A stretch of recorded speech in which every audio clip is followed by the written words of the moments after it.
and welcome back, or if you are new here, hello and welcome. My name is Leia and thank you so much for joining me here today. So I was perusing the internet and this article caught my eye, and it was the 12 makeup trends of 2020, and I'm like, oh, this looks interesting. So I thought it would be fun to go through these 12 trends that I believe Cosmopolitan put it up, and just kind of give you my thoughts on what I think about these trends. So the first trend predicted for 2020 would be brightly colored mascara, and this doesn't surprise me because it's kind of made a comeback in the last year. We've seen ColourPop come out with some colored mascaras and that sort of thing, and I think with the right look they can look really nice. I personally like it better, especially on myself. If I'm going to wear a colored mascara on my lower lash line and not on both, I just think it's a bit too much for me on both the lashes, upper and lower. I'd rather have a black mascara or a brown mascara on the top and then that pop of color on the lower lash line. I can see that becoming a trend because we've already kind of seen that. Number two would be pops of neon, and this is specifically in the inner corner on this model here, or the picture that they're using, and I've seen that before, and it's not for me because I'm 41 and I know I could wear it if I wanted to, and there might be a time where I feel bold enough to do it, but I don't. I feel like this is a trend, and a lot of these are going to be trends for the younger generation, and that is great. And I think it is actually a really beautiful look. I've seen it on different influencers here who've done their makeup that way, and I really do think it's pretty, and I hope it catches on. It's just not something that I will probably do because I don't feel confident that I could pull it off. Maybe in a video, but I don't think I'd leave the house with it. The next trend is Candace Swainpool's pink lip. I'm not sure who she is. I'm assuming she's a model. I don't know. I'm completely out of pop culture and stuff like that with something, so forgive me for not knowing who she is. It's a beautiful lip. Can I see it coming in? Sure, for the spring, summer. I can't see it right now. And I don't know, why are they calling it hers? Because plenty of people wear bold lips. But yeah. Number four, Shay Mitchell's floating eyeliner. And gee, I hope this does not come in. It's okay for Instagram and editorial type of pieces and that sort of thing, but I just think it's kind of funny looking.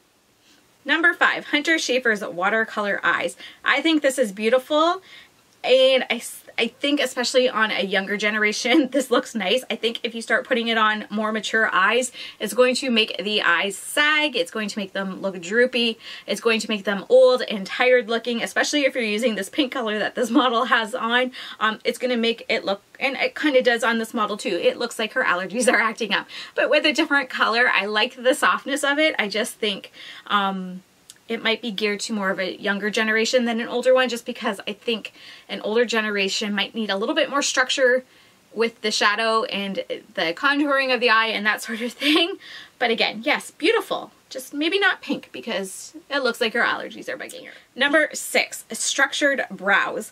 Now, I don't understand what they mean by structured brows. Do they mean like Instagram brows, or do they mean like, I'm not even sure. What does structured mean? Because structured brows to you might mean one thing and it might mean something to someone else. I'm assuming they don't mean natural brows. I think they mean more of a bold brow, which is kind of what we've been on for the last little while. It's kind of taking more of a shift to more natural, not as harsh, I think. So I'm not sure what number six is supposed to be, but that's it. Number seven, pastel eyeliner. And I think this is really pretty, and I think a lot of people could wear it, and it's a nice fun pop of color. It brings me back to my youth when I wore white and silver eyeliner all the time. Number eight, gold studs. Hell to the no. Sorry, but no. Like, what in the...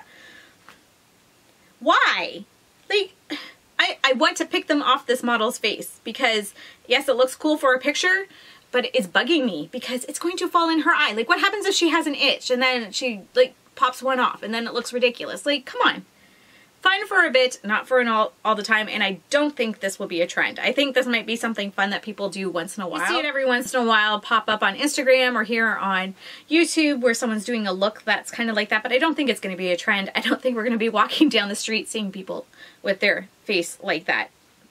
Number nine, subtle lip stains. And yeah, I mean, this was something that was popular a couple years ago. Korean beauty has for a while had that kind of look. They've marketed things that give you that popsicle stain look kind of thing. So I think it wouldn't surprise me if it geared up a notch or two more in the coming year and you saw more of that. I think it's beautiful. Number 10, mismatched eyeshadows. This reminds me of my daughter. She's 11 and she just doesn't care about her socks, so they're always mismatched. And yeah, no, No, I think it's weird. I don't think it'll become a trend. I think some people will do it for, you know, a statement or whatnot, but I don't think, again, that you'll see people walking down the street with their makeup like that. Number 11, red smoky eyes. And sure, why not? I think when it's done right, it can look really beautiful. I think when it's done wrong, it can make you look like you're sick and you have allergies and that sort of thing. But yeah, done right, like with this model, it's absolutely stunning. And number 12, pink blush. Did pink blush really ever go out? I mean, it's a preference. This person has it more of the draping style going on, which is very reminiscent of more of the 80s and that sort of thing. But yeah, I mean, I don't think pink blush ever went anywhere, as heavy as it is and as sparkly as it is.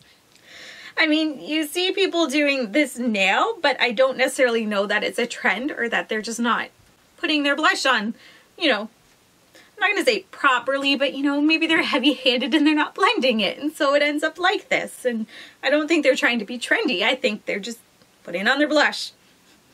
Then I had another one that I saw come up, and it had to do with brows. So this is like an honorable mention, number 13, and this was from InStyle. And it said, consistently inconsistent brows are going to be the biggest brow trend of 2020. And okay, I get that more than the structured brows, like consistently inconsistent. Hello, yes, that is me every day with my brows and how they work. They're always inconsistent. Some days they match, some days they don't, some days they work out, sometimes they look awful. You never know what you're going to get. So I am all for that brow trend for 2020. Let me know in the comments below if you are looking forward to any of these trends, and are you going to be sporting any of them? Am I going to see a video with you with all kinds of studs on your face or on Instagram or anything like that? What about the mismatched eye shades? Or are there any other trends that you foresee coming in 2020 that weren't mentioned in this article? I'd be curious to know, and then, you know, curious to see if that actually happens. Thank you so much for watching, everyone. I hope you enjoyed this video, and I hope you have a great day. Merry Christmas and Happy Holidays!